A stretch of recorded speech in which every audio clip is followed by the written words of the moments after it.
All right, what's up, all? Day 3, NFL draft. Good news is it's hard to reach now. It's The getting good hard. news is that I'm awake and I got some caffeine in my system, and we're gonna pull through the third day of the draft. The That's good that's news, the good news. when the Patriots take a 5th rounder today, it's not that big a deal. Okay? That's the good news. That's Okay, where can we're I at just? right now. I want to go on a small mini rant about that point, okay? Because look, I'm one of these people. I comb through the tape beforehand. I rank prospects on my own. I do the whole big board thing too. I look at consensus boards and all these kinds. I do that. I do it all the time too. Right? That's my thing as well. But the notion that these NFL teams have to follow what us in the media think is the consensus of the order of the players coming off I'm the going board. on one after, by the way, so go ahead. Yep. I'm just not really sure. I don't really see how that discourse is useful. Like, because so Mel Kiper had Tyquan Thornton as his 150th rated prospect, and the Patriots took him at 50. Okay, well, who's to say that Mel Kiper is smarter than the Patriots? Who's to say I'm smarter than Patriots? Who's to say that any of us are smarter than any of these people? I just think that at some point in time we have to say the media is the media, the league is the league valued the player, the board sets the value, and let's give it a rest with, oh, they reached here, they reached there, because ultimately if Tyquan Thornton ends up being 1,000-yard receiver 2 years from now, is it really going to matter that they made him the 50th overall pick in the draft, right? Okay. Is it really going to matter? Yes. So here is my counter. There's one thing between the media versus the league. And so if people were saying left and right, oh my God, yeah, everyone was taking that guy. That doesn't seem to be the case. And I know there's been a tweet or two that says, oh, yeah, that actually there were teams who had him high on their board. I don't Right. buy that. I don't buy it. So the Patriots now having their own board should benefit them, because that means they should be able to get these guys later and not have to spend high draft capital on them. That's a gift. If the Patriots believe the really good players are available later, terrific. Then do something with those picks that people covet, which is either trade them or take other people who you can't get later. And that's a gift. If you think you're getting second rounders in the 5th round based off of your board, that should make your team stronger. Jumping 2 and 3 rounds to take these guys is bad asset management, no matter how you look at it, if the rest of the league doesn't view them that way. I don't care the media versus the league, but if the Patriots are literally on their own grid here, that's bad asset management no matter what. So yeah, you could say I love that guy. Great, get him later. My second issue is the expectations it places on them. If you drafted Thornton in the late 4th round, people would have patience. If he contributed at all in 2 to 3 years, great, that's gravy. He's now going to be judged against players like AJ Brown and DK Metcalf and Debo Samuel and the other players taken around them, because those guys are second round picks. Those guys are second round picks. But those guys were second round picks 3 or 4 years ago. There were 6 wide receivers drafted in the 1st round this year. It's a different ballgame. Fine, doesn't matter. They will at Jahan least Dotson in 2019 is a second round pick. They right? will at least be judged by the players around them. It's totally fair. If you want to judge them against Alec Pierce and Sky Moore and George Pickens and those players, and that's absolutely fair. Going back to 2019, it's a different ball game. And no, I don't think Bill cares for the people in the chat. I don't think Bill cares. That's not the issue. The job is you have to assess what your competition is going to do. And if your competition is not taking these guys where you're taking them, then it's your job to find a way to take them later. That's it. Okay. So the two things that I'll say to this: one, from everything that I've pieced together about the Patriots draft board this year, their draft board is notoriously small. It's usually around 80 to 100 players. Yeah. Maximum of guys that they have draftable grades on. This year, it's even smaller. It has shrunk even smaller this year. They are not, and I'm not using this as an excuse. I'm just trying to explain to people how they're viewing this draft as a whole. I don't think that I don't think they really like the draft. Okay. I don't think they're really that goo goo gaga over any of the prospects in this draft. So as a result, they take a guy like They Cole trade Strange. every pick for players, Right. Well, they take a or guy like Cole Strange trade them into future drafts. because it's a floor pick, right? They're comfortable with where his floor is going to be in the NFL. They take a guy like Tyquan Thornton because he's got huge speed and huge upside. So the other thing I would mention is just with the wide receivers in particular, because I think that that's the Cole Strange pick at this point. It is what it is. They were going to take a lineman there, and they took the lineman that they rated the best on the board. And quite frankly, their track record with linemen is so good that if Dante Scarnecchia truly believed that Cole Strange was the best available guard where he was, But taken, Dante didn't really scout on this draft. And when Dante was asked about it in the Herald today by Nancy Garigian, he said, I haven't seen him play, but if they took him, they must like him. So we didn't get the Dante Scarnecchia seal of approval here. I don't believe that for 1 second. And I love mean, Karen. I love Karen. Like, she's one of my favorites. I'm not trying to say that she's doing a bad reporting job. I know she was just quoting him. But Scarnecchia has gone down this path of trying to disconnect himself from the team as he goes and talks about things publicly. And he said, "Oh, I'm not in the building anymore. I'm not. I don't know. I'm not working there anymore. You're gonna have to ask somebody that works there. What, so on and so forth." And it's all bull. It's all a load of malarkey. I've talked to players on the Patriots roster, and they all tell me, I've been tight with some of those guys in that offensive line room over the last couple of years, and they all tell me that Scar's fingerprints are all over the offensive That's fine. line. And when I read that article today, I was really hoping to see something along the lines of, "Oh yeah, well, let me tell you why. I loved this guy." I'm going to tell you why he did that. Last time when the Patriots took Michael Onwenu, Scarnecchia went public with a quote where he said, "Yeah, they asked me to watch Onwenu. They had already kind of picked him through the dime, through the haystack, right? And they brought him to me and they said, 'What do you think about this guy Onwenu from Michigan?' And I said that I liked him and I gave him a thumbs up. And after that happened, everybody gave Scarnecchia credit for discovering Michael Onwenu, for finding Michael Onwenu in the draft and telling the Patriots to draft him. I think that he's deflecting. I think that he wants the credit to go to the guys that are actually running the draft room right now, to Bill, that's to fair. Patricia, to Grow. I don't think he wants to take credit for, "Oh yeah, I watched Cole Strange and I gave him the thumbs up," and now everybody will say, "Oh well, Cole Strange got the Dante Scarnecchia seal of approval." Fine, done, right? So I think that he's trying to give the credit, let the guys that are in the room here this weekend take the credit. But I agree with you to an extent that you have to watch the board relative to the other 31 teams.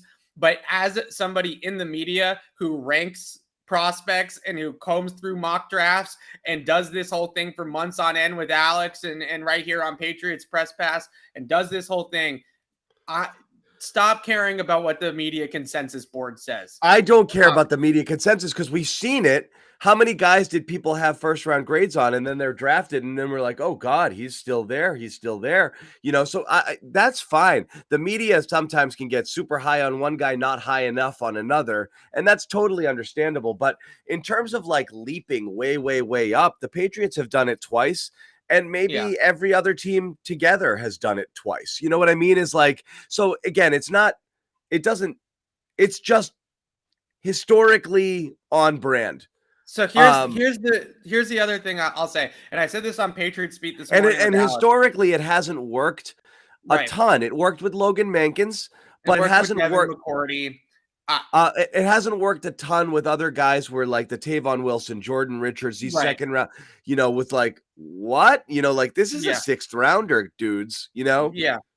So I said this morning on Patriots Beat, and I think that this is generally where this feeling of resentment towards this draft so far for the Patriots is coming from. And I'll be honest, I'm trying to fight it off myself because I kind of feel this way too. I know where you're coming from. You're trying to look at it in a sensible way. I'm trying to look at it objectively. Yes. And I'm trying to say, look, ultimately, we don't actually know what any of these guys are going to be until we get them on an NFL field, in an NFL practice, in an NFL game. So let's give them all a chance. Let's get to training camp and let's get to the preseason before we write off Tyquan Thornton as a bust, right? And I get the optics of it. It's a Patriots wide receiver in the second round. It's a guy, he's got some measurable comparables to like a Bethel Johnson, for example, and stuff like that. So I understand where people are coming from. But I think the biggest the issue that I have with the draft is not necessarily that the Patriots aren't going based off of the consensus board.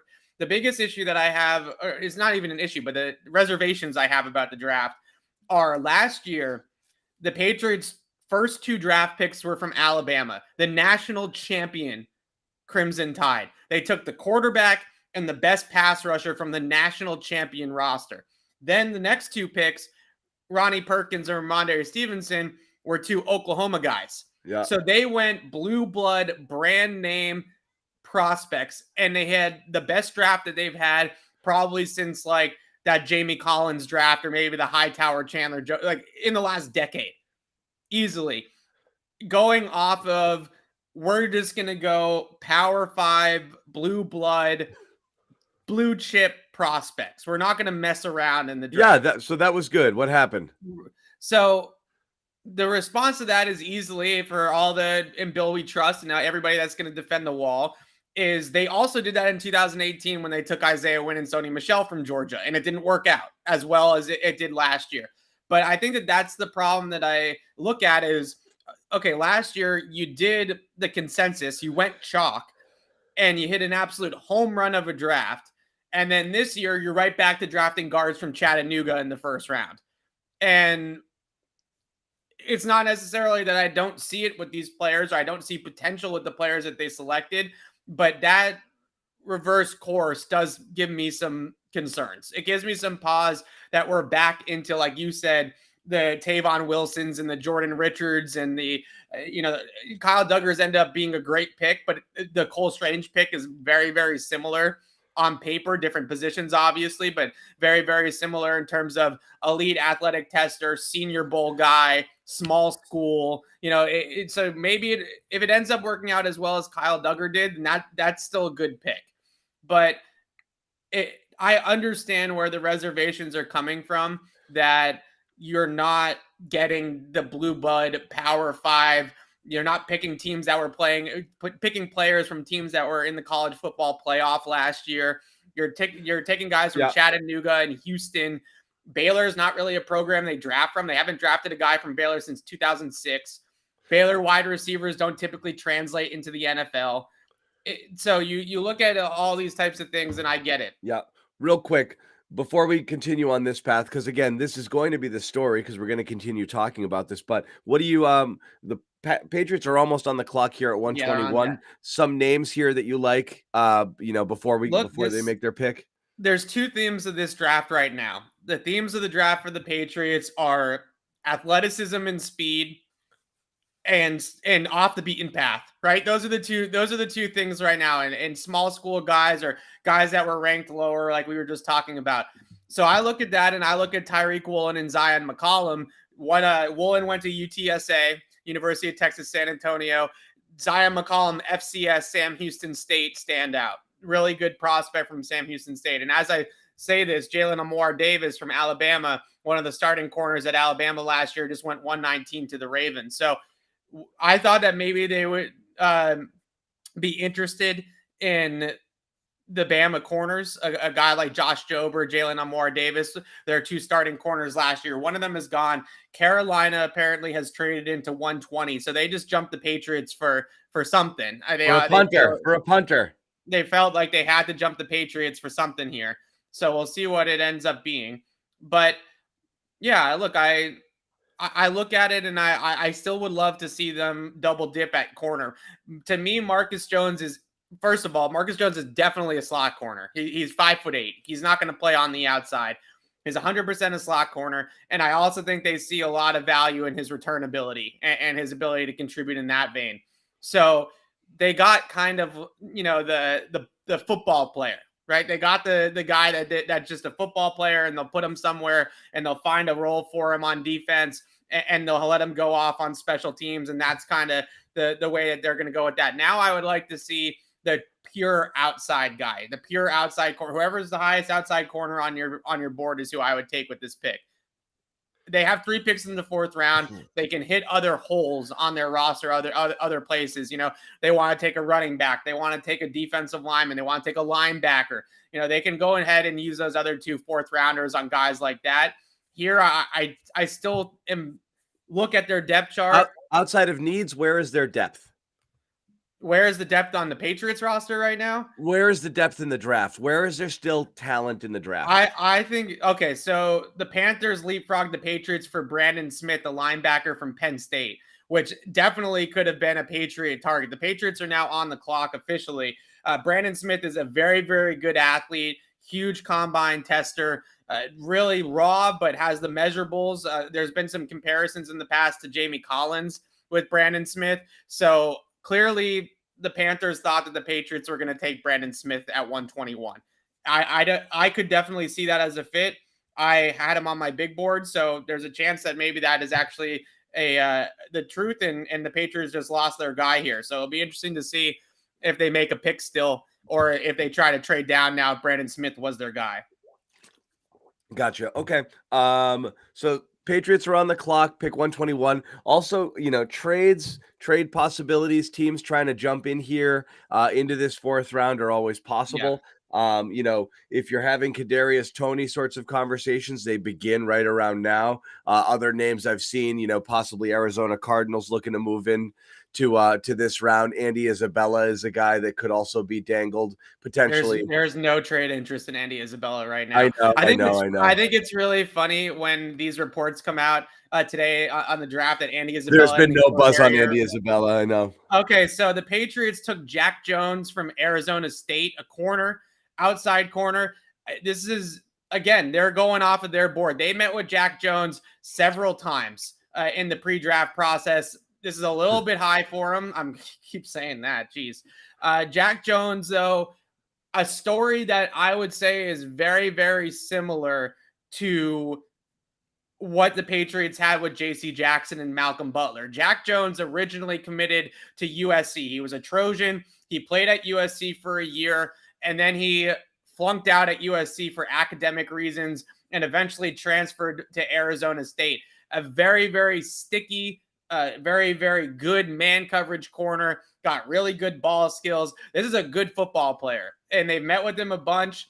He just has a little bit of a checkered past, and I think the reasons why they met with him so often was to kind of clear the off-field stuff a little bit, right? So Jack Jones, I think, has high-end coverage talent. I think he's a good player. I think he can cover. I personally would have liked to see Zion McCollum or Tyreek Woolen there, but it's been very clear since the get-go that Jack Jones is going to be one of their guys. So this one is a very predictable pick. The Patriots have been in on Jack Jones for a really long time. I think they met with him 3 times in the pre-draft process. So there you have it. Jack Jones to the Patriots. They do double dip at corner, just not any of the corners we thought of, which, shocker. Surprise, surprise, right? Jack Jones, in terms of consensus ranking, this about right? I'm not even going to say it. No. Consensus ranking, look, on a pure ability, the 4th round for Jack Jones isn't terrible, right? This is about where he probably would have gone if he was a clean prospect. Then this is where he probably would have gone. The 2 stories that I'll tell with Jack Jones off the field. I mentioned that he flunked out of USC. That was what originally got him kicked off the team at USC. At some point, he also got busted for a B&E breaking into a Panda Express at like 3 o'clock in the morning. Who hasn't done that, though? That's what I said to Alex the other day when we were talking about it. I'm the fairly kid's sure. 20 years old, and he wanted some Chinese food at 3 o'clock. I'm pretty sure I've jumped the counter at Lucky Wah back in the day. Right. So yeah. I'm not really overreacting to that by any means. But this is the type of things that you see. This is a highly recruited player out of high school, a 5-star recruit. Like I mentioned, USC guy originally. And he has some really, really good flashes of coverage talent on tape when you watch him. And sticky man coverage corner. He, to me, I think his best comp is probably somebody like Malcolm Butler, who also had a similar story where he fell off the draft radar a little bit and eventually, ended up with the Patriots as a UDFA. So in a lot of drafts, the consensus board's going to have him as a 6th or 7th round pick, or maybe a priority free agent. PFF rank 238.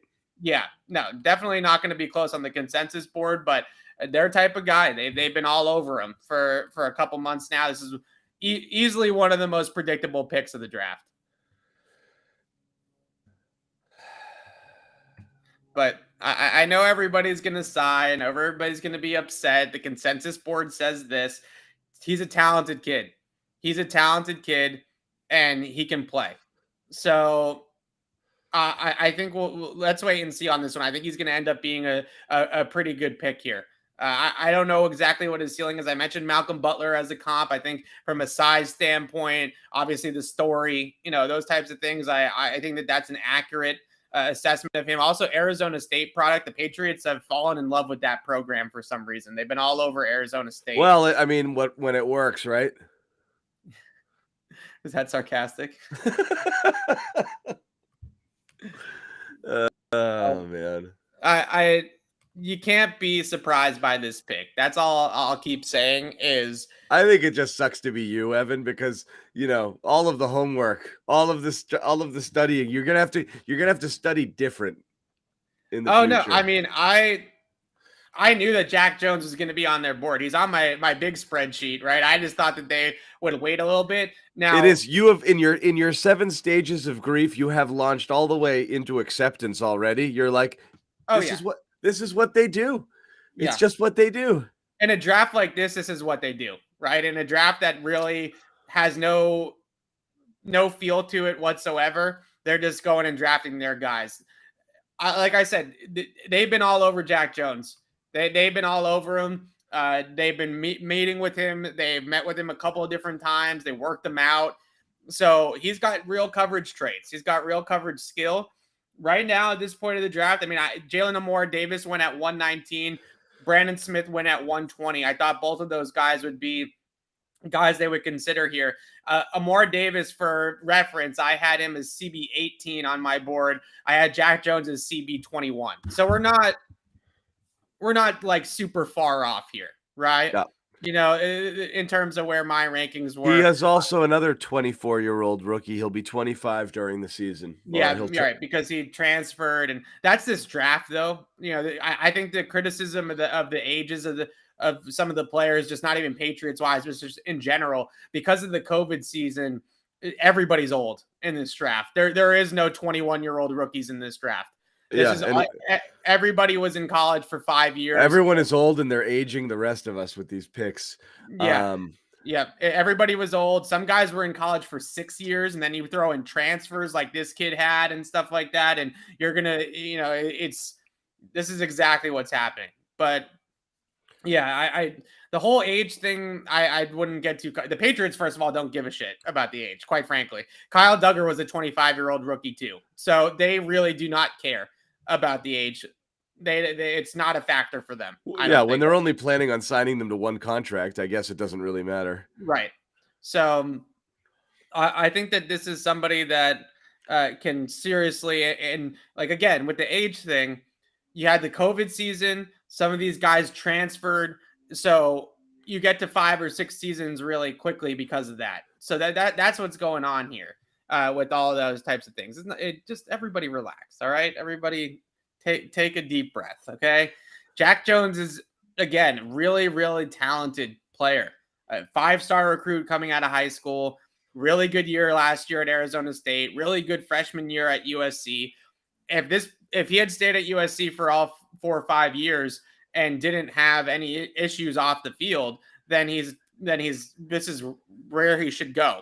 So they see the talent with him, and I think that this is one that you have to expect. Now, the one other thing I would say is maybe Brandon Smith or Jalen Amore Davis was higher on their priority here, and when they got jumped for Brandon Smith by the Panthers at 120, then Jack Jones became their next guy, right? Maybe they were more thinking of Jack Jones at 127 or 137, but they knew they were going to draft him. And at that point, they just took the player because they got jumped by Carolina. I don't know. That's just a theory, right? I don't know, but that's the theory I'm giving out now.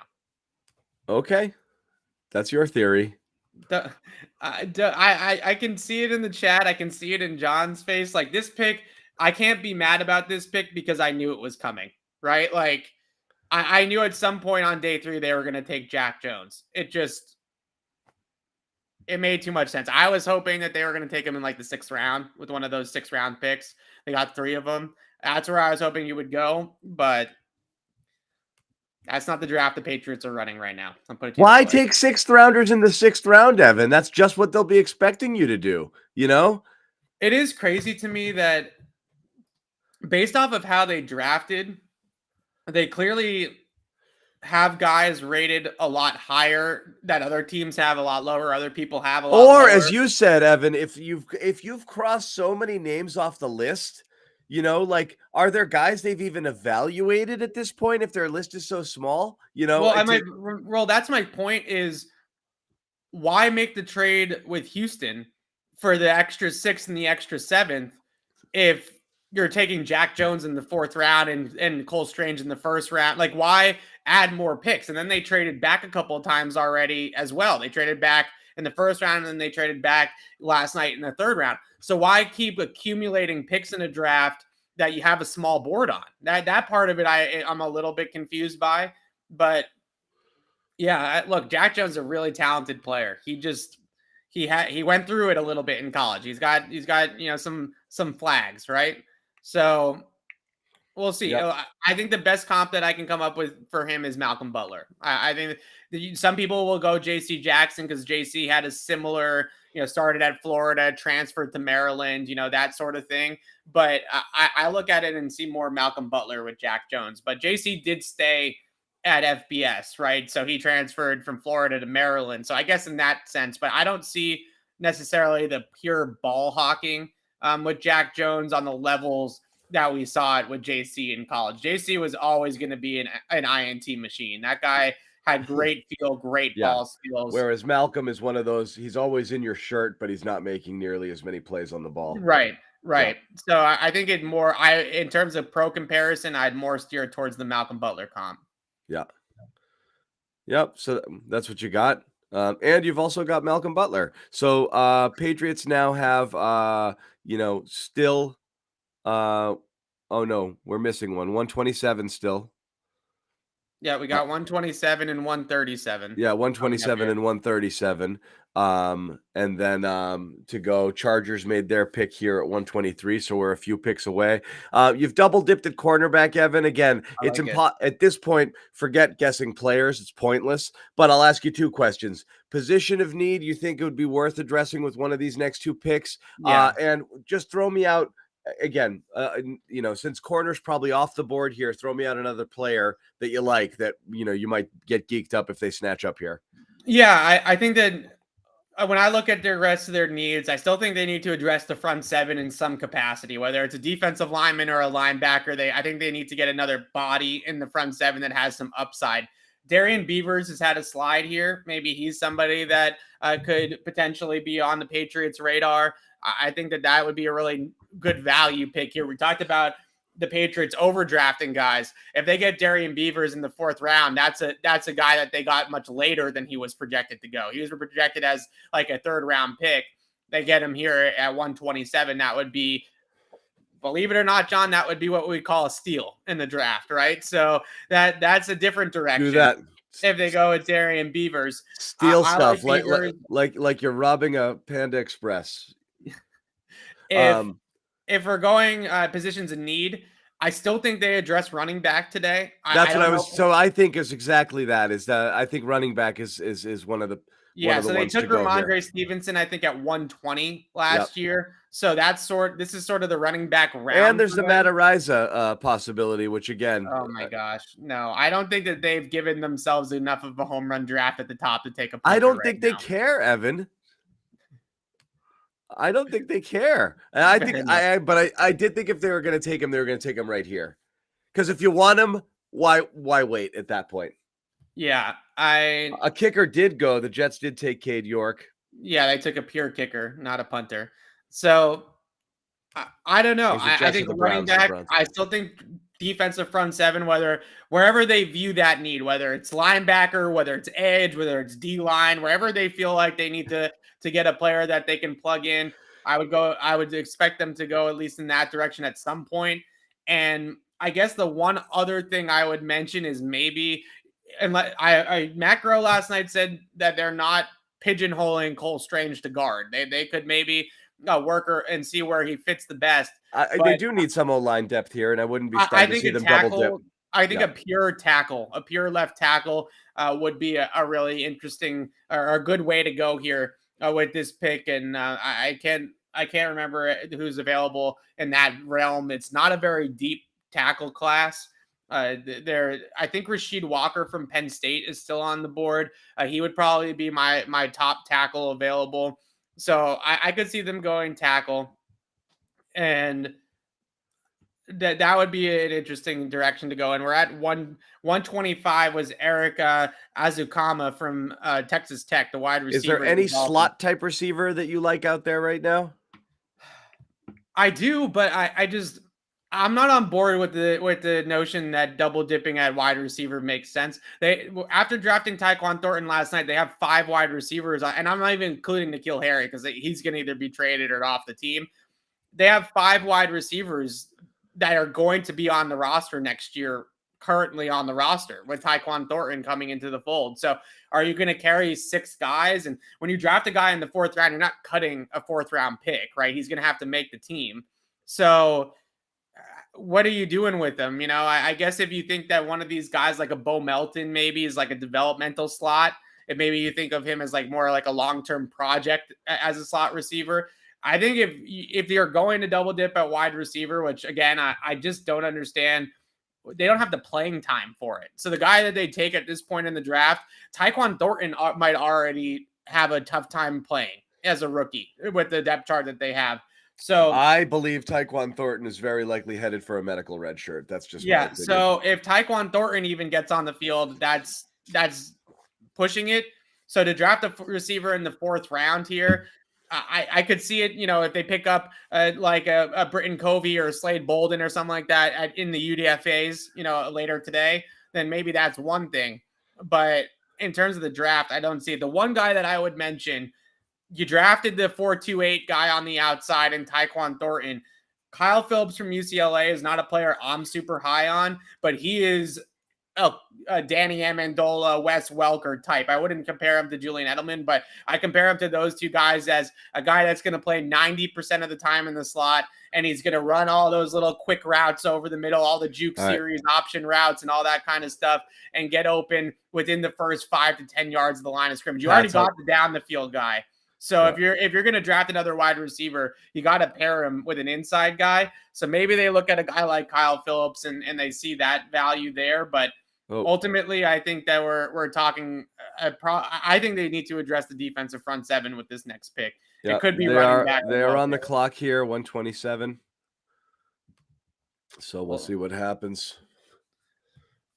I'm waiting for the. So far, I have, as much as people are going crazy about reaches, I've at least heard of everybody that they've drafted so far and have done work on everybody that they've drafted so far. So I'm waiting for the guy that nobody's the Justin Rohrwasser of this draft, right? You know, like who's the guy that I'm gonna have to Google here in a second. So I'm still waiting on that one. But yeah, like that is another frustrating thing is when they begin a run with the guy, they began a tight end run with Asiasi and Keene, but they drafted like the 6th and 7th rated tight ends. They're the first team to draft a kicker, and they drafted a kicker on no one's board. You know, they started the 2nd round receiver run, and then they drafted Thornton. You do see that happen. So this is interesting. The Raiders jumped the Patriots and took Neil Farrell from LSU as a nose tackle. So Josh McDaniels and Dave Ziegler jumped the Pats to make sure that they secured Farrell, which is definitely a player that I had on my radar for the Pats and a potential Patriot fit. So everyone seems to know what the Patriots are doing, but the Patriots don't seem to know what anyone else is doing. they've done this twice, right, in this round at least. Who knows? Who knows if they actually would have drafted uh Brandon Smith from Penn State? Who knows? But And yeah, in fact, you don't necessarily always jump just the team you've jumped in front of. They might be jumping the team behind them right, as right. well. That's just the only one that they could do a deal with. So, Right. So um, they jump, but that is two positions of need, right? That is so it's a running back. It's Pierre Strong. This is a good pick. I actually like Pierre Strong a lot. I didn't think that they would go in this direction. There is some LaShawn McCoy comps out there for Pierre Strong. He is a bigger back, but he's got some real cut on the dime type of lateral quickness and shiftiness. We expected a running back. Here's your running back. This is more, I would say, in that early down back mold. So yeah. I would look at a guy like Damian Harris now, who's in a contract year. Maybe they're thinking one step ahead on that one, and maybe they're going to protect themselves there. This is a consensus pick for you, John, though. Okay. This is not somebody that they're going and reaching on. And this is going to really excite Patriots fans too. When I read this off my notes from Pierre Strong, when I watched him on tape, 10 rushing touchdowns of 50 plus yards in his career at South Dakota. He ran a 4.37 40-yard dash. Yeah. So they're continuing to follow this mold of speed everywhere. So they just drafted one of the fastest wide receiver in the draft in Tyquan Thornton, and one of the fastest, if not the fastest. I think he might have put up the fastest 40 time. It was either him or the guy from Rutgers. I can't remember. Yep. So Pierre Strong, 4.37. And I know you're saying bigger, but we're still looking 5'11", about 210. Yeah. When I say sort of bigger, back I mean I don't necessarily see him as a like a scat James back. White Right. replacement. This is a guy that ran a lot at South Dakota State, right? Like a real big carries type of player. But again, 10 rushing TDs of 50 plus yards, 4.37. He's got high end home run speed, high end burst through the line of scrimmage. He can hit big plays. He has a knack for finding daylight. He feels cut back lanes. He's got kind of some of that Shady McCoy slitheriness that I mentioned before, lateral jump cuts, gets in and out of tackles. But the big thing that he can do is get downhill and scoot, and the Patriots looking at this, okay, you're pulling Mike Onwenu through the hole, you're pulling Cole Strange through the hole, and now you got a back at 4.37. That's a home run back. Ramondre Stevenson, Damian Harris, they got some of that slashing ability. They can break off a 15-yard run here, 20-yard run there. This guy can hit it from 80 yards out, right? This is a real, and I think that that's something that they are clearly prioritizing this year. They've talked about it, and the one thing, you might not love all the picks that they've made, but the one thing you have to give them credit for, they told us that they were going to focus on speed. They told us that they were going to get faster on offense, and they have certainly done that. This is 3 picks really, because Cole Strange is one of the fastest offensive linemen in the draft too. Not like that matters, but he's a super athletic offensive lineman too. So yeah, I mean, athleticism across the board. At very, very high-end 99th percentile type athletes across the board on offense. So they're going to be much faster. I don't know if Pierre Strong is going to play as a rookie because of Damian Harris and because of Ramondre, but they got speed. This is some speed. This is some big play ability. By not known as someone who comes out of the backfield here, and I know that that's an area that doesn't have a lot of catches on tape. Yeah. Exactly. Not somebody that is going to do that. But I to excite Patriots fans some more, I just pulled up the plays that I cut up of his when I was watching him in my film study. I have a file for Pierre Strong that just says "Wow," WOW, because the run is that good, right? It's one of those highlight reel runs. That's going to be the first run that everybody's going to see when they pull up his YouTube highlights in a second here. So I'm excited about this pick. I thought that they would go in a different direction. I thought they would go with more of a pure pass catching back, but this is not a pass catching back. They still could. They could double dip. They have those 6th round picks. But some of the early down backs that Alex and I had talked about a little bit more were guys like Hassan Haskins and Aguilar from BYU. Those guys are plotters. Like those guys are more in the, they're thicker, they're bigger. They're like LeGarrette Blunts, Ramondre Stevensons, those types of backs. Pierre Strong ain't that. This guy is quick. He's agile. He's fast. He's explosive. This is as much as I think that there was a difference in opinion at wide receiver with Tyquan Thornton, my board and their board. The fact that they are adding so much speed on offense is exciting. I don't want to undersell that. Like, I think that that's really something that we should continue to talk about. They have gotten so much faster with these two picks. The Patriots have not had a wide receiver. I mean, they obviously had Cooks and they had Dorsett, but Tyquan Thornton is the fastest wide receiver they've ever drafted, right? Yeah. I mean, 4.28 is ridiculous. And Pierre Strong is one of the fastest since Bethel, honestly, yeah. Bethel was actually slower, but Bethel was a little bit bigger. Yeah. So that being said, I mean, they didn't draft him, but Aguilar was a 4.3 something guy also coming out of college. But this is like, Pierre Strong and Tyquan Thornton. We're talking about track speed. Like there's speed and then there's like track speed. Like Tyquan Thornton could run the 100-meter for the USA team. Yes, like he was recruited as a track and field athlete. Yeah, he's different. Yeah. Pierre Strong, I think, is also similar in that category, especially at this position, especially at running back. Yeah, that kind of speed at running back is a difference maker, and I'll just continue to point that out. It's a really fast player, and I think Patriots fans can be excited about that. Let me ask you quickly, what do you say to fans out there? And there's a few here in the chat who view this as a redundancy. I know you said, and it's very likely Damian Harris, if he isn't traded, he'll that he's gone after this season, and that's understandable. And again, you could see one of those red shirt sort of years for a running back, which the Patriots often do. They in fact did it with Damian Harris, where he didn't really see the field his rookie year. Stevenson was, on the other hand, was thrust in there. But if you're here, you have fans like Harris, but two, fans really, if not just the fans, the Patriots, we all do, really saw tremendous things out of Ramondre Stevenson last year. So you feel pretty good about the Patriots in that sort of lead back role.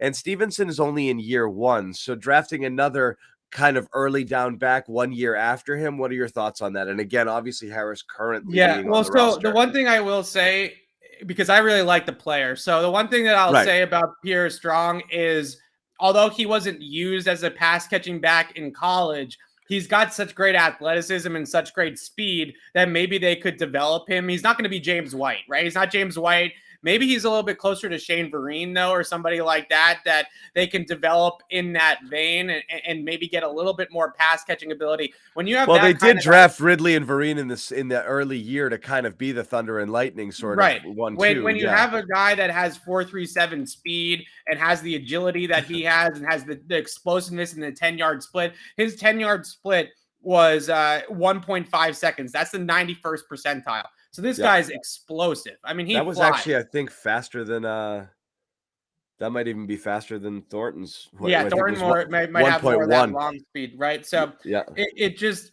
But Thornton's was still considered elite, even though he has a longer stride. Right. And his wasn't as fast as that. So that is incredible. So you look at it, and I would say that I wouldn't, just because he only had 62 career catches, just because on his scouting report at NFL.com, it doesn't say that he's a pure pass catcher. I wouldn't sleep on the fact that Pierre Strong could develop into a pass catcher down the road, or at least a little bit more of a pass catching threat than, let's say, like Damian Harris has been, right? I think that there is a little bit more to him than that in terms of athleticism. Now, the one thing I will say is, in the reps that I did see him catch the ball out of the backfield, he's not a natural hands catcher. So that's going to be something that they're going to have to develop with him. But he's a running back. We're not talking about a wide receiver that has shaky hands. We're talking about a running back that needs to develop that skill. So that would be the one thing I would say that would be holding him back, is that he's not exactly he doesn't look like a natural catching the football out of the backfield, but he's got all the athletic profile in the world to do it. So if you figure James White will be good to go. Maybe JJ Taylor gets some reps as the pass catching back this year, and you continue to develop strong in that capacity. I think eventually you'll have a guy that is going to be a really good player for you, and definitely a really good early down and between the tackles runner, and maybe potentially he could develop more as a pass catcher. I wouldn't completely say that he's going to be a zero as a receiver. I think he's got too much athleticism. I'm not saying zero. It just isn't necessarily in his current bag, but it is something that you never know if it's something that he can develop into. One more pick here at 137, and again, we kind of sort of, I wouldn't say fully guessed this, but we did hint at running back, and it did come through here with that. So again, I know you're still talking. I mean, right now, this is the last player you're going to take that you think can reasonably contribute for you and play football, like possibly, in a way that matters to me, because when you frame it like there's no fifth rounders, and then you're taking a bunch of flyers and special teamers and things like that in the 6th round. So this is the last chance you have to grab a player that you might actually use. So what do you think? So Matt Ariza is not the first punter drafted. How about that? The Baltimore Ravens have taken Jordan Stout from Penn State with the first punter drafted. I had heard a lot of teams had Jordan Stout ahead of Matt Ariza for 2 reasons. He's a little bit more polished, a little bit more ready to go than Ariza. Ariza is, we don't talk, Alex always makes this joke. We don't talk about upside with punters, but Ariza is like an upside punter, right? He's like the wide receiver that ran a 4.28. He's can you imagine the type of weapon a punter who can flip the field from your own frigging 15-yard line can be, or 20-yard line? And that's kind of, I can't tell if you're being serious or no, not. I'm not kidding. It really is. We talk about this theoretically. If there was ever a game-changing punter who was so good that they could flip the field from literally almost anywhere, how valuable would that actually be? That would be insanely. So here's the thing with Ariza. I can't tell if you're joking. Yeah. Here's the thing with Ariza. Number one, like I said, he's a little bit raw, right? Yeah. So he's got some things to work out. He has a lot of touchbacks. He has a high percentage of touchbacks on kicks because he's all driver, right? He doesn't have a 9-iron. He's all driver. So that's one thing with him. The other thing is because he also kicked field goals for San Diego State, he has no experience holding. And I know it sounds crazy, but that is a factor for a lot of these NFL teams. Nowadays, the punter is the holder, not the backup quarterback. So the Patriots holder is Jake Bailey, for instance. So if you're going to have to work with him on holding. Brian Hoyer is born to hold, baby. Well, the problem with it is that the quarterbacks are busy in practice, right? The quarterbacks, Brian Hoyer is working with the quarterbacks during practice. He's got it. He's got it. Yeah, I mean, he's held a lot in his career. I'm sure he's got it. He can do it. He could do it, but that's the thing. That's the knock on Ariza, is a little bit raw, a little bit like a one-trick pony. I cannot believe there is yet to be a kicker punter in the NFL. I can't believe it. Yeah. So Jake Bailey can do it, and so can Ariza. Ariza was a pretty solid kicker. Yes. So he can do it too. Who knows? I mean, Nick Folk's getting up there in age, right? So at some point, I think Bill Belichick would absolutely love to only have one roster spot. Oh my God, are you kidding? Then he could have 10 guys dedicated to just special teams. You get like 10 Brandon Boldens at that point. Right. The problem with it though is, like I keep saying, even for specialists, there's just not a lot of practice time nowadays, right? Like there's just not enough practice time. So if you have to practice every week and you have to practice punting and you have to practice field goals, I mean, that's a lot of work, right? That's a lot of work to pack into 2-hour practice windows during the season. So that's the problem there, right? But look, I can dig the fact that the Patriots are just like, F it, we're just going to get the fastest dudes in the draft on offense. Like, I don't even care. We're just going to get all the fast guys. Like, we're slow everywhere. We're slow as a team. We're going to just get fast everywhere. And that's what they've done so far. So if I'm looking at where they're going to go next, I still think it's front seven. I still think you really need to address somebody that can come in and potentially play right away in the front seven. And my expectation is that it would be another athlete. It'd be Darren Beavers had a decent test at the combine. It was better than people expected, but I'm not sure if it was good enough to in this type of draft. The way the Patriots have kind of gone about it, they're all about speed right now, and that's cool. I'm cool No, with that. again, no one's going to argue speed. Everything that they did is fine, and one would be happy if they did. It's just simply going to come down to reaching and asset management and whether or not you made the best use of use of your assets. You've only got so many. They are really precious. You just don't want to burn them just because you're like, I'm fine with it. I know I could trade back, but it's such a hassle. Like, that just doesn't make sense to me. It's addressing speed. There's not a single Patriots fan out there who won't be on board with that. Right. They're a slow team. You see how explosive some of these other teams are. They need more explosive playmakers. They need speed everywhere, both sides of the ball. You're not going to argue that for sure. So that's obviously a positive. It's those first and second round picks are just going to remain head scratchers for a long time. And it's just, I don't think nothing's going to really undo that. So one more pick. We're at 133 right now. Patriots are close at 137. So again, so another punter that's not Ariza just went. It's Jack Camarada has just been drafted. I'll give Alex a pat. The only reason why I do any of these freaking punters are because of him. is Alex gonna know what to do with himself seeing two punters go ahead of his boy? I don't know, but at this point, dare I say that Matt Ariza is becoming value? I mean, like at this point, it's you're getting the consensus best punter in the draft as the third. What are we done with Jake? Are we done with Jake after one bad year? No, I don't actually think it has anything to do with how he punted last year. He's due $4 million this year. He had an escalator in his contract because he made the Pro Bowl and the All Pro team a couple years ago, and now he's the highest paid punter in the NFL for almost $4 million. It's basically the same value as the second round tender that Jacoby Myers signed to come back with the Patriots this offseason as a restricted free agent. So he's expensive, and on top of being expensive, he's in a contract year. So the argument with Jake Bailey is nothing to really do with Jake Bailey per se. It has to do with contract value and what's the best way to manage the cap in that situation. You can essentially restart the clock on a rookie contract on Ariza or one of these other punters and be able to just kind of, restart right at that position and not have to pay Jake Bailey $4 million or not have to sign him to an extension, which I think if they were to sign him an extension, he's going to get a little bit of cash. Like he's a worthy punter to get some money. I'm not saying he's going to make $20 million a year, but you're certainly going to pay him a lot more than you're going to pay a fourth round pick. That's for sure. So I hear the arguments for moving on from Bailey. The down year last year, I think, was a little bit of a factor, but from what I understand, he was dealing with some injuries.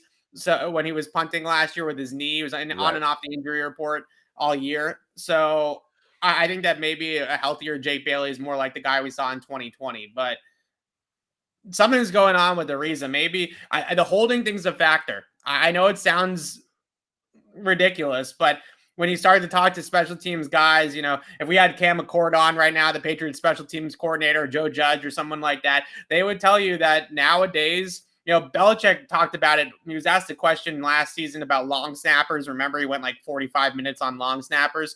And one of the points that he made was that operation, long snapper, holder, kicker, when it's the punter that's the holder, those guys can just work together around the clock as a threesome, and those guys don't have to go other places, right? The backup quarterback doesn't have to go run scout team, so he can't be holding on the field goal attempts that they're practicing on the side field. When it's those three guys as the battery for that operation, they can just get in rep after rep after rep, and I think that that's a really key thing for the Patriots in that regard. So I think that the fact that Ariza is not a holder and wasn't a holder in college is a factor here for teams, which I know, again, I know it sounds ridiculous, but when you're drafting special teams, you got to start to think about some of these things, right? Well, that's why you get paid the big bucks, because you think about these things. And I it only is think the only reason why I think about these things, John, is because I covered the Patriots. If I no, covered any other team, let's face it, I would not. no, I get it. And you're right. The Bailey thing is interesting because you're talking about a guy who went from 700,000, 800,000 to 4 million just like that in Right. 1 year and a contract year. So obviously, Yeah, it's a new. It was a new clause in the CBA on rookie contracts. If a rookie makes the Pro Bowl on his rookie contract, someone asked here, why are they talking about punters? I don't know. We're in that kind of mode we're right now talking about punters because two because punters they just might got drafted. two punters got drafted and the Patriots might be in the market for one. And Yeah. this very buzzy one out there is still available and hasn't been taken yet. And, we'll see what happens there. But yeah, 134 is in. We're a couple of picks away here. Yeah. What else? What else are you thinking here from this I position? keep saying, I would love to see them add a player in the defensive front seven, whether it's a defensive lineman or a linebacker, edge defender, whatever the case may be. I still think that that's the area of their roster that they haven't hit yet, that I feel like they absolutely have to hit. They took the back, they took the receiver, they took two corners, they took the lineman. They pretty much have. Another thing I'll say about this draft, John, like, it's not the draft I would have had. It's not the draft you would have had. Like, if we ran a mock draft and we ran what we would do, Marcus Jones is probably the only guy I would have picked out of the group that they picked so far. But with that being said, the positions that they have drafted make total sense. I Like, feel they like drafted the positions we knew that they needed to I draft. know, it's just funny. It's like if you look at the Chiefs draft could be the Patriots draft, Easily. in a lot of ways. And you look at Yeah. some of the players they took, these are all players that you liked at each of those positions. With the cornerback in the first round that we accidentally thought the Patriots had taken at 21. And then Sky. Did it take Sky in the second round? Chiefs, yeah, they did. Yeah. So it is interesting, and the Chiefs just made a pick now. We'll see which player that Evan really loves that the Chiefs took here. Joshua Williams, fine. Meh. Yeah. Meh. Meh.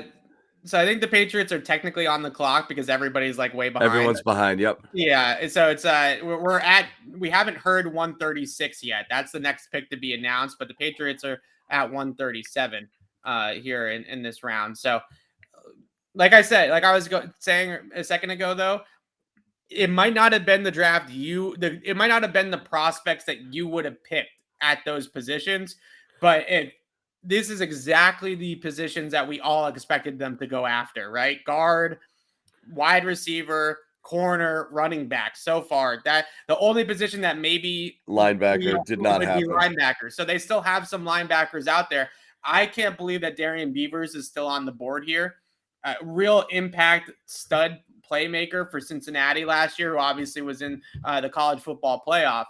He's a really good football player. He tested better than expected. He performed well at the Senior Bowl. Senior Bowl one-on-ones in coverage. He looked a lot smoother and a lot better in coverage than people were expecting. So I'm actually really shocked that he's still here because he's a guy that was constantly around the football for Cincinnati. So 136 is in. The Bengals took Cordell Volson from North Dakota State, a big tackle. I thought maybe the Patriots would be interested in him. Right tackle prospect, like 340, 350 pounds, kind of like a Trent Brown, Michael Onwenu build. Really big power run blocker. So if the Patriots are going to go OT, if they're going to go tackle here, we're seeing a little bit of a run at tackle. We're seeing a little bit of a run at punter, obviously, which is something that they could dip into here as well. But this is another one of those drafts where, for better or worse, the Patriots have kind of followed the runs a little bit. They've sort of jumped on the bandwagon when the time came. Or in the first round, the guards came flying off the board. Kenyon Green, Zion Johnson go in the teens. Tyler Linderbaum goes in the 20s, and they grab their guy Cole Strange at 29. Then at wide receiver, we saw Moore, Pickens, Pierce, and obviously Thornton go right in a cluster of picks. And then at corner, they've kind of done the same thing. And at running back today, they've done the same thing. So if right now, reading the board, I would say that certainly a punter. I mean, that's definitely possible. And I would say linebacker would be the other spot that I'm still looking for them to target, or at least somebody in the defensive front seven. But it's been moving quickly, so we should find out here in a second. And I'm fully expected, after knowing all their picks so far, for this one to be completely Oh yeah, out of left field. Yeah, they got to get me. They got to get me eventually, right? I mean, it wouldn't be the draft if they didn't get me eventually. So we'll see what happens here. yeah. So again, Patriots here about to make their third selection of the fourth round. They picked at 121 and again at 127. And 137 here is coming up. Sorry, I'm a little wonky on the graphics. Let me see if I can get it up there. We're like I said, Volson goes. I'm pretty sure. Maybe the chat can correct me if I'm wrong, but I'm pretty sure Rasheed Walker from Penn State is still out there, tackle, who's a good tackle prospect from Penn State. He can play. I'm trying to think what other tackles are out there. The tackle class is really good. Kind of falls off a cliff here a little bit, to be honest. So it's not a really deep tackle class this year, and I didn't really love the tackle class to begin with, honestly, other than the top three guys, obviously, who are all top 10 picks. So right, we'll see which direction they go on here. They are still on the clock. I mean, maybe they do have a gap here, right? 137. Their next pick is what, because they traded 158, so their next pick is not till 183, I think it is, or maybe 200. So they do have a little bit of a gap here. They hate the fifth round, though. So yeah, they got out of the fifth round. They divested. So they could just decide to punt on the fifth round, but we'll see. I thought Jack Jones and was kind of going to be towards the end of their draft, right? So maybe they're getting towards the end of that board. I'm actually surprised that they took Jack Jones ahead of Pierre Strong, to be honest with you. I thought Pierre Strong, they kind of maybe took a little bit more of a risk if you're talking about which player could they have lost, well, right? They made a pick is in according to NFL Network. I don't have it yet. We'll get it here on Twitter in a second. Yep, we should get it shortly. But yeah, I thought Pierre Strong was going to go off the board well before Jack Jones. This year has just been. I feel bad for. I know you feel bad for me, but I honestly feel bad for all those people that put so much work into the consensus boards that we all use. You know, like Araf Hassan at the Athletic. Quarterback. They took a quarterback. Bailey Zappe. Okay, Bailey Zappe. All right, Zappe. Z-A-P-P-E. So, Zappe. This is a backup quarterback, right? Obviously not Mac Jones, not going to take his job, but Western Kentucky. When you look at backup quarterback options in the draft, to me, it was between two guys. It was between Zappe, who they take here, and Caleb will be a little bit later.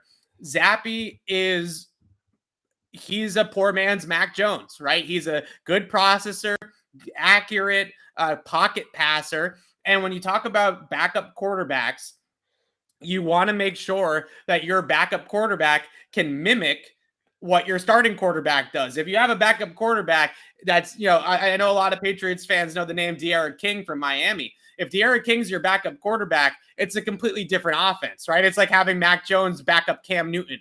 What are you doing, right? It's a completely different system. So Bailey Zappe is one of those guys that is in kind of like that Brian Hoyer mold, right? Where you can basically just, if God forbid Mac Jones were to get hurt, Bailey Zappe is a player that can step in and nothing changes. Everything around it stays the same, and it's the same offense. We've been talking about backup quarterbacks.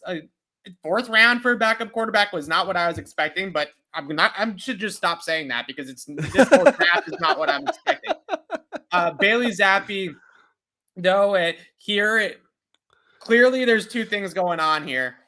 One, at wide receiver, N'Keal Harry, if they have any sort of trade call on the phone right now for N'Keal Harry, his bags are already packed and he's already on the plane, right?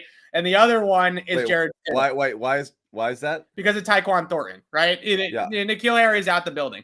The other guy that looks like is out the building right now is Jared Stidham. So Bailey Zappe comes in.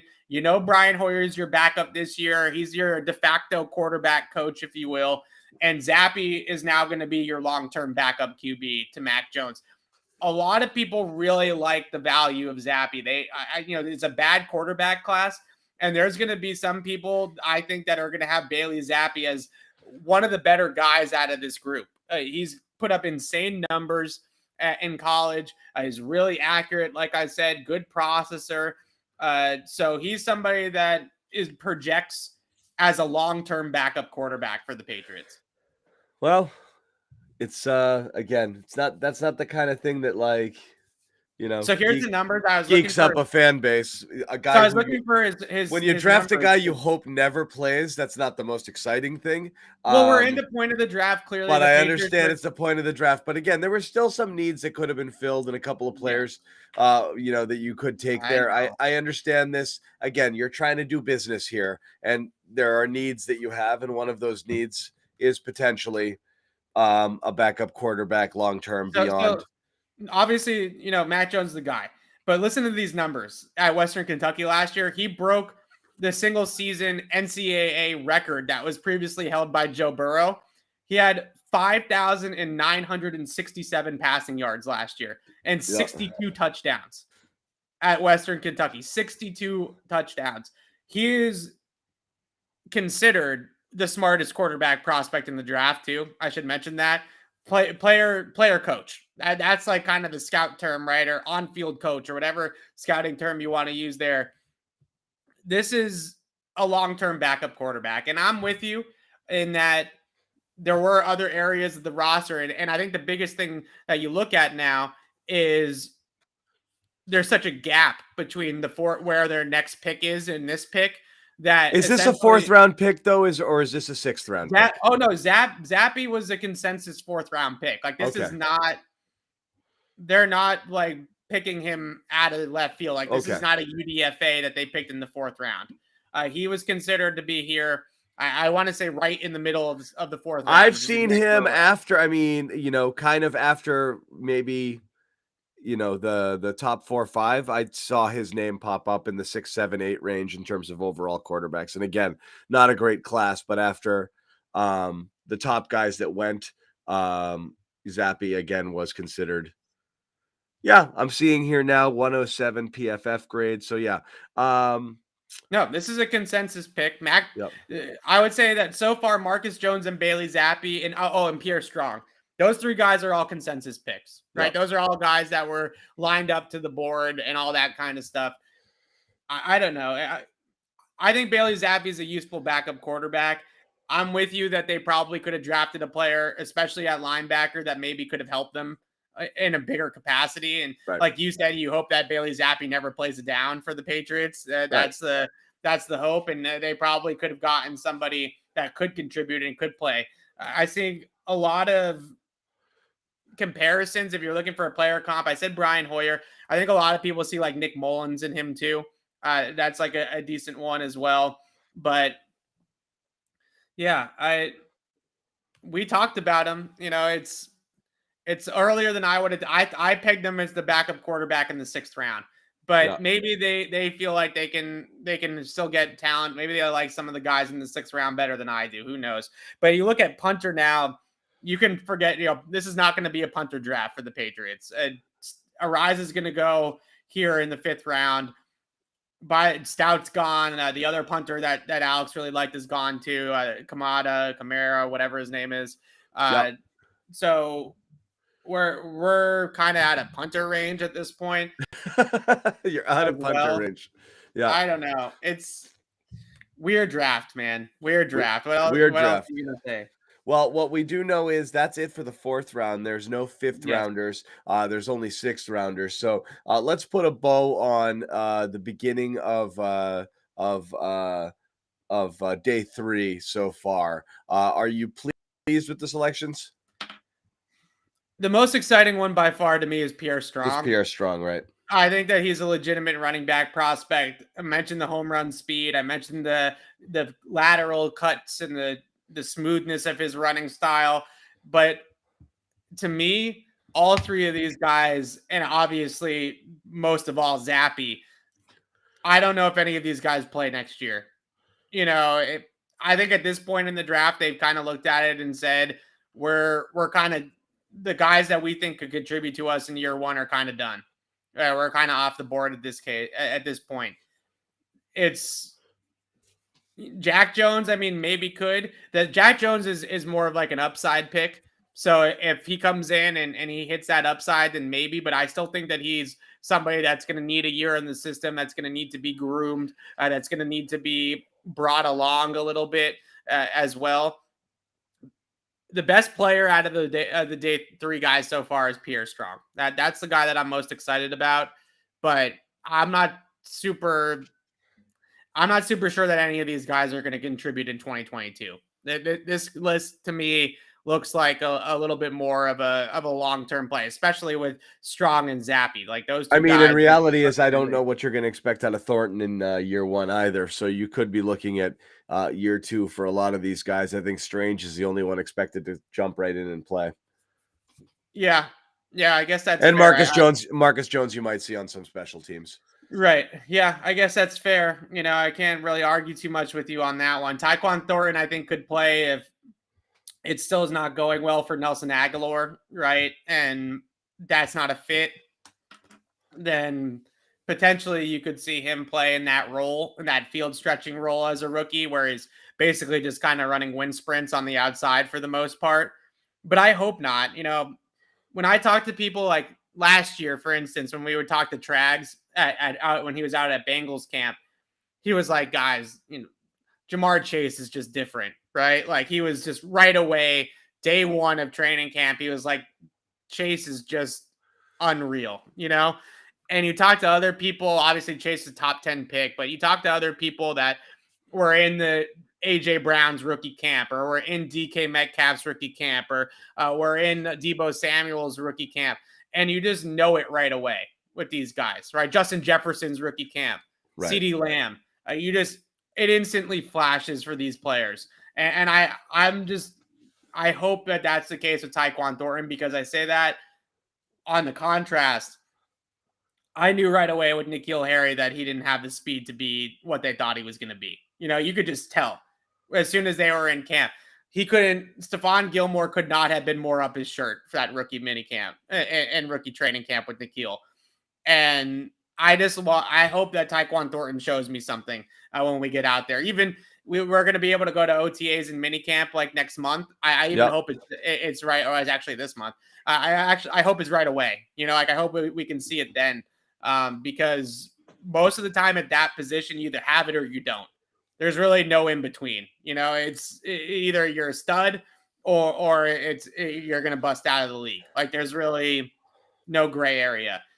So we'll see. But yeah, this is how many people. Let me ask you this question, because you're right. You do see it fast. And N'Keal, I know a lot of the reporting around N'Keal was cautious. At first, because people didn't want to overreact to what they were seeing. But I think the general vibe among many of us who were down there watching, and a lot of you guys who are tracking every single play during training camp, was, like, I'm not seeing it here. So how many people have you not? So my question is, how many times does that happen where you've seen one of these kind of camps early and not seen what you wanted to see and had that person turn it around? It's a good question. Trying to think off the top of my head if anybody was like that. Honestly, not a lot of guys. Like as soon as we got into when camp, you see them play against NFL caliber people and they're lined up against them, and you see sometimes it's like, oh no, they can't keep up. They can't get right. You can see it. Yeah. So in 2020, for instance, very first week of training camp, that was a closed training camp. There was not a lot of us there. Very first week of training camp, Kyle Duggar made a one-handed interception over the middle on a Cam Newton pass. And all of us were like, holy crap, right? Yeah. Like, oh, damn. And after that practice, I remember talking to, it was either Devin McCourty or Adrian Phillips. I think it was Adrian Phillips.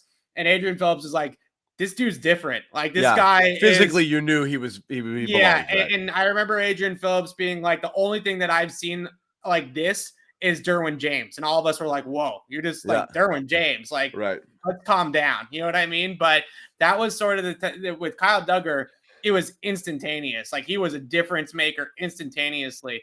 And honestly, it felt like his rookie training camp that they almost were holding him back because they didn't want him to get too big for his bridges and, stuff like that. So Kyle Duggar, I knew right away. N'Keal and Juwan Williams, on the other hand, you knew right away in the other direction, right? You knew that they just didn't move the way that they needed to move, and they weren't fast enough, and they weren't explosive enough, and that was the difference. A guy like Tyquan Thornton, when we get out to OTAs at the end of the month, it's OTAs, it's glorified 7-on-7, it's touch football.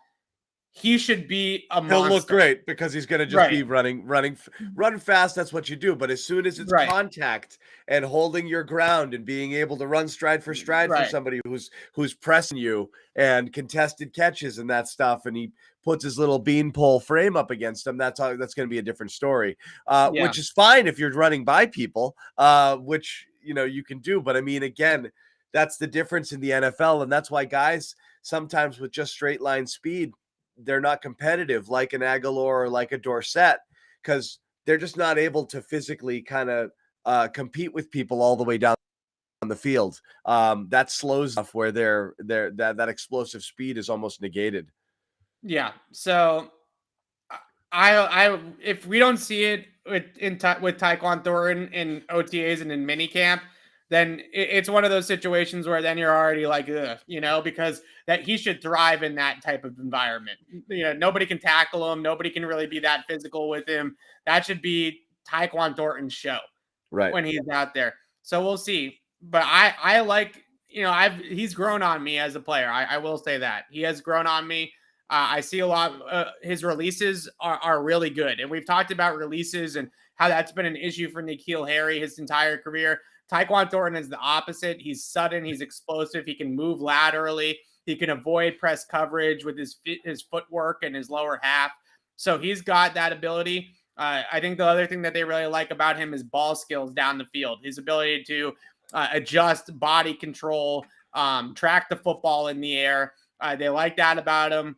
So I think that he's got all the traits. There's a rep against TCU I put up on my Twitter that was like the perfect rep for a deep ball, right? He gets off press coverage, moves the corner, gets the inside track, leans back into it to hold the line, explodes through the cut, and then the ball is like completely off target, and he's able to adjust just in the air and contort his body and make the catch. Like that, you watch that and you're like, that's a complete play.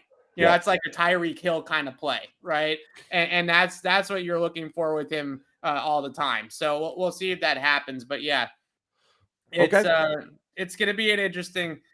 It's this fourth round to me screams long-term 2023 view and beyond, right? We're thinking about long-term backup quarterback, Damian Harris's replacement at running back, and a corner that they just absolutely love in Jack Jones for whatever reason. Let's hope that they're right about the evaluation.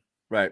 Okay. So thanks again for hanging with us, guys. We made it through round 4. There's no picks in round 5 and a bunch in round 6 coming up here. So we may pop back later in the day and put a little bow on the day once things wrap up here. But we will not be doing blow by blow 6th round selections. But Evan will be tracking it and covering it and giving you all of his commentary, both on Twitter, on CLNS Media, and of course, our YouTube channel, Patriots Press Pass, where we'll have individual profiles of each of the players who were taken. So if you haven't already, head on over there and subscribe. Right here, Patriots Press Pass on YouTube. You're watching probably on that right now. If you haven't subscribed already, do so. Also, if you want, turn on your notifications. You'll be notified when we go live in the event that we do. As we said, we might pop on later today and just kind of wrap things up. And who knows, there could be trades. There could be other surprises, other things worth talking about. And if that happens, we will be here to bring it to you. Thank you for everyone who hung out through the 3 days. This has been fun. We've been talking about this, just tracking Evan's expressions and reactions and his demeanor, over time. We should try to get. I know I'm giving Amit more work here, but my initial like a stop motion to each pick would be hilarious. Oh, right, exactly. Like, oh no, John. Like, what, Evan? What? Yeah, oh no. They Oh, did it no. again. Yeah, the Cole Strange pick of both of us. I think both of us were ready to hurl. We were. I was like, Yeah. that was something. We'll have in the chat. We'll definitely have 6th and 7th round coverage. Don't worry about it. We'll Yeah. We will. We're not doing blow by blow 6th round coverage, but we will talk about all the players afterwards. Yeah. Yes, we promise. We'll just come back up kind of after it's done, rather than go pick by pick through that 6th round there. But we will have 6th and 7th round coverage, no doubt about it, guys. So thank you guys for hanging out. Thanks for being active in the chat. Thanks for being part of our Patriots family and community. As I said, we're back with more of this. And of course, Evan and Alex are going to jump back and do a full draft wrap, I believe, tomorrow. Is that right, Evan? Yes, tomorrow we'll do a Patriots beat, recapping today and the whole draft. Yeah. Today and the whole draft, exactly. So we'll be back with some late round pick analysis for you guys, we promise. So keep it here. Follow us here on Twitter, John_Zannis or Easy Lazar, or Patriots at Patriots CLNS. And you'll for notifications there for when that show is going to happen. We'll kind of schedule it later on in the day when we have a better idea of the timing of everything. But Evan has to go talk to some prospects and do some writing, so he's going to go do that. We'll be back later. Thanks all.